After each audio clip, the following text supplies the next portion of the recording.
এই কুকুরটা 1 সেকেন্ডের মধ্যে 100টা সিগারেট খেয়ে শেষ করে ফেলতো, যার ফলে অনেক বেশি সিগারেট খাওয়ার কারণে তার মাথাটা ঘুরতে শুরু করে দেয়। এজন্য সে সিগারেট গুলোকে ফেলে সেখান থেকে চলে যেতে শুরু করে। সিগারেট খেতে খেতে কুকুরটা তার পুরো ঘরটাকেই নোংরা করে ফেলেছিল। অতিরিক্ত সিগারেট খাওয়ার কারণে সবসময় কুকুরের মাথায় সিগারেটের ধোঁয়া লেগে থাকতো, যার কারণে সে সিগারেট খেতে খেতে অনেক ক্লান্ত হয়ে তার বিছানায় গিয়ে ঘুমিয়ে পড়ে। এর পরের দিন সকাল হলে এই কুকুরটা ঘুম থেকে উঠেই সিগারেট খেতে শুরু করে দেয়, এমনকি সে শেভ করার সময়ও সিগারেট খায়।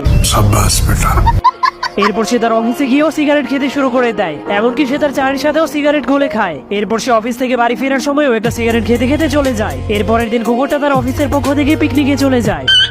কুকুরটা সেখানে নামার পরেই তাকে একটা সিগারেট ধরিয়ে দেওয়া হয়। এরপর সে সিগারেটটাকে ফুঁক মেরে অন্য একটা জায়গায় ঘোরার জন্য চলে যায়, কিন্তু কুকুরটা সেই দ্বীপের মধ্যে নামতেই পুরো দ্বীপের মধ্যে লাখ লাখ সিগারেটের ধোঁয়া উঠতে শুরু করে দেয়। এরপর সে একটা হোটেলের মধ্যে সিগারেট খেতে খেতে হোটেলের পরিবেশ নষ্ট করে ফেলেছিল, এমনকি সেই হোটেলের সবগুলো মূর্তিও তাকে সিগারেট ধরিয়ে দিত। যাওয়ার আগে আপনার কোন বন্ধু এই কুকুরটার মতো সিগারেট খায় তার নাম কমেন্ট করতে ভুলবেন না।